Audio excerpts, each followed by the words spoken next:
Hi everyone, welcome here. My name is Oshina. I'm glad to have you. I make videos about the books I read, and I read primarily clean romance, Christian romance, and just general clean fiction.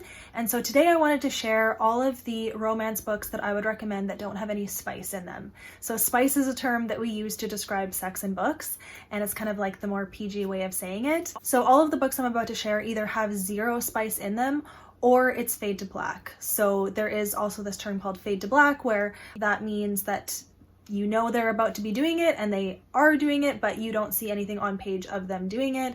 You wake up the next morning with them and that's it. There's no other details. So I'll do my best to specify exactly what kind of content is in these romance books and the general age group and what the books are about and all the things. I'll also write them all down below, so if you miss one or want to refer to an author or something, I'll write it all down below. I also have made several recommendation videos for clean romance, so I will link those below too, but I'm specifically calling this video Romance Books with No Spice, just to switch it up. And so let's dive in. Not all of these books or authors are going to be Christian. There are a couple that are, but for the most part, these are just clean books. They're not Christian in any way, so I will specify though. So one author in particular that I've discovered who the first 3 books that I've read have had no spice in them, I don't know about the rest of her books, but I would assume they're all the same, is Sariah Wilson. Now, I'm kind of cringing holding up this book because I didn't really like this book that much, but the first book in this little companion duology I really loved, and it's called The Friend Zone. So this is called Just a Boyfriend, and then the first book is The Friend Zone. I'd highly recommend that one. I happen to own this one because I made a mistake. I'll link the video down below. It's called Romance Blog Gone Wrong. This book is about a step-sibling romance. So if you happen to be interested in that, this would be a great one to read because that's exactly what it is, and it's very clean. There are a couple, or actually there's just one makeout scene in this book that definitely walked the line for me, but it didn't lead to anything. With The Friend Zone, it was very good.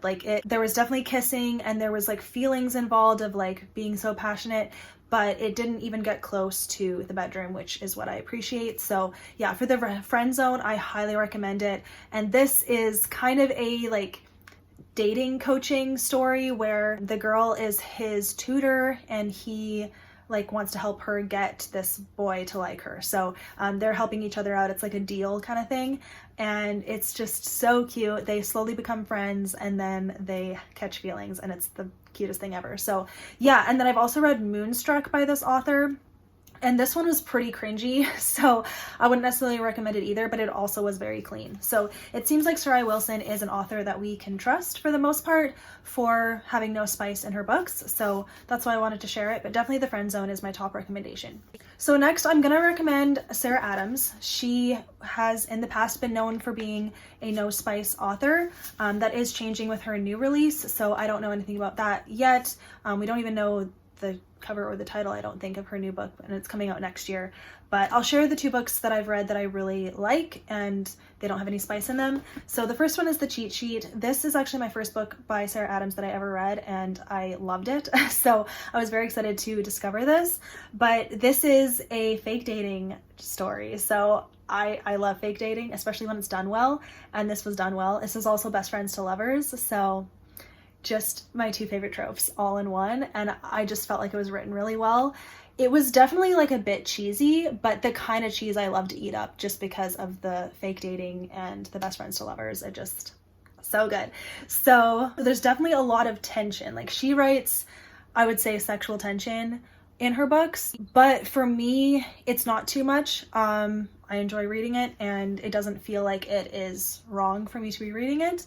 And then she does write some makeouts that can feel a lot. This one didn't for me. A lot of her makeouts in their heads, you can see it's leading to more, but either it doesn't end up happening or it fades to black. For this one, it didn't end up happening, but then there is also a fade to black. But so far, she's never written details. So this one doesn't have any details, and I really loved the tropes in it, so it is my favorite by her. Then When in Rome was really fun as well. I would say that I didn't connect with the romance as much in this one. There was a little bit more swearing in this one as well, so that stood out to me. But this one definitely has no spice, just a lot of tension once again. So I liked it for that. And this one is like a celebrity romance, so I also really like that trope. So she just writes like really great tropes that I like, so that works. Then I've also read The Off Limits Rule, and I forget the name of the second one, but these ones were definitely fun.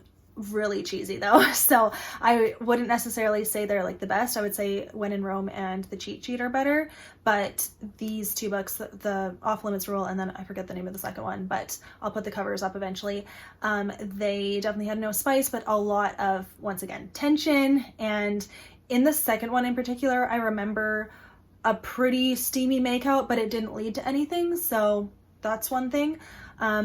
So, you know, it kind of depends on what your comfort level is, but in terms of like spice, they don't have it, so that's good. So my next book recommendation and author recommendation is How to Kiss Your Best Friend by Jenny Proctor. I've never read anything else by this author, so I don't know if in general all of her books are good. I do know that she is a clean author though, but this is the only book I've read, so I don't know if I'd recommend all of the other ones, but this one I really enjoyed, and I love Best Friends to Lovers. I really do. It's great. And I mean, even just the name of this book, I'm like, ooh, tell me more. I like the sound of that. So yeah, basically you follow this guy and girl who've been best friends their whole lives, and they've never, well, actually, I think the guy has had feelings, but the girl never had. But then something happens where they're like, oh, maybe there's something here. And it's just so cute. There's so many cute moments. I would say this one, the tension comes from the not talking about your feelings thing, which honestly I don't mind reading. I actually don't mind that in a story. That piece of miscommunication or like non-communication is like builds the tension for me, and I like reading it. I don't even remember if they kissed in this book, although I think they did, but like none of that stands out. It's kind of just their relationship dynamic was so well done, and you clearly knew they liked each other, and there were like kind of funny like awkward moments that happened. And it was just a really wholesome book for me. Like, it was super clean. They actually talked about sex, and they talked about how they wanted to wait for marriage. And like, this is not a Christian book, but like, even just that, I was like, wow. Like, it showed how that can be like a good thing to want and to do, and it's like fine. So yeah, highly recommend this book, and I definitely want to read more from this author. I liked her writing a lot, liked her characters, so yeah, definitely look for this one if you can. The next book that I recommend that has no spice is The Undercover Resort Billionaire by Chelsea Hale. I recently read this book and it was really clean. Like, they kissed like maybe twice. There was zero talk about any kind of sexual tension or thinking about the body in that way. So super clean, and I feel like a lot of people would feel comfortable with the content in this book. And for this one, you follow a girl who was conned by her fiance. She lost all of her money, so she's trying to build herself back up. She's working at a resort, and then you follow the owner of the resort, and he goes undercover and starts working there, and that's how he meets her. So she doesn't know who he is. It's like, I guess, mistaken identity or secret identity trope, and I do like that if it's written well, and I felt like this one was. The thing that is annoying is if there's like an explosive kind of like fight about like, how could you lie to me and blah, blah, blah. Like, that can be really annoying. This didn't have that, so I am happy to say it was a really good resolution, and I would recommend it. So that was really great, and I would read more from her. I haven't read anything else, but another thing, this book didn't have any language, so that was great too. Another author that doesn't have any spice but just writes such amazing books is Katherine Center. So I'm going to recommend these two books. I'll do The Bodyguard first. So The Bodyguard by Katherine Center, this I would say feels like her most wholesome book of her collection that I've read, and I've read almost all of her books. So this one follows a female bodyguard, and she has to guard a famous celebrity, but to do that she has to fake date him. So literally so many good tropes in there, because I love celebrity romance, I love fake dating, and like the bodyguard romance is really great too. The one thing is, this does have some language in it. Otherwise, there is zero spice, and I'm sure they do kiss, but I don't even remember if they do. So like, it definitely doesn't even get close to it, so that's really nice, and it just super enjoyable, quick read. And once again, I do feel like this is her most wholesome. And then the other book by her is Things You Save in a Fire, and this book definitely has a little bit more suggestive language in terms of the sexual content, so beware of that. But there's nothing on page, and I mean, they definitely make out, but I don't think they even get close to the bedroom, but it's a little fuzzy. I'm not exactly sure, but I do know that they don't. There's no details of the bedroom in it. And this book in particular, is very funny because you follow a female firefighter who moves to this new station where all of the guys are kind of sexist and think that women can't be firefighters. So she has to like work through that. And then she has a romance with one of them. And it was like really entertaining. And then there was such a good message at the end that like just blew this out of the water. And I had to give it 5 stars because the message at the end was like, whoa, that is deep and good and I approve. So yeah, that's why I recommend it. But again, there's a little bit of language and I honestly don't remember if they get close to the bedroom, but I know they don't go in the bedroom with details. Okay, another one is Nora Goes Off Script by Annabel Monaghan. I don't know how to say her last name. And this book does have some spice in it, but there's no details. So that's where this like crosses into the little bit of spice territory. If you don't want your books to have any of it even alluded to, this book wouldn't be for you because you know that they're like consistently doing it and they talk about doing it, but there's no details of them doing it. So that's why I was comfortable reading it. And really the rest of the story is what made it really good for me. And I did enjoy it. So you follow this woman who has a really terrible husband. I think he cheats on her. And so she divorces him and she is a screenwriter. So she basically writes that story. She writes the story of their romance and their breakup, and a movie picks it up and wants to film it at her house. So she's like, okay, I need the money, go for it. And so the lead guy they get to play her husband, or her ex-husband, is her love interest. So again, a celebrity romance. I do like that trope. And he is taken by her right away. He finds her very down to earth. And I really found her character so relatable, I guess, or just like endearing. I liked reading about her character and her thoughts. And so you see the development of their relationship. She's very resistant. She's like, he's not sticking around. He's rich. I'm a nobody. Like, why would he like me? But then he like wears down her walls in a good way. And they do it a lot. But the language around them talking about doing it didn't feel derogatory to me. And there just was like so few details that I truly just felt fine to just breeze through it and not even be concerned. My radar was definitely going, but like no details.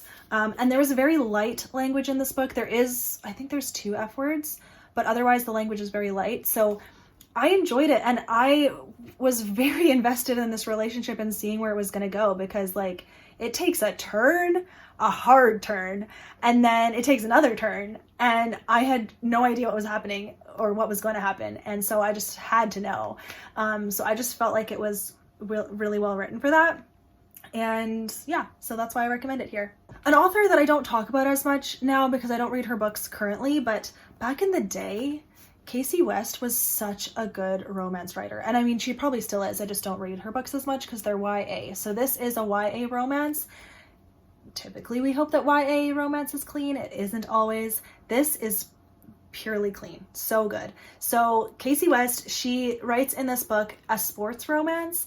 And sports romance is another one of my buzzwords. I love that trope. So I loved it. And then it's also kind of brother's best friend, but also kind of just best friends to lovers. Boy next door, all of the amazing tropes that I love. And this girl is very sporty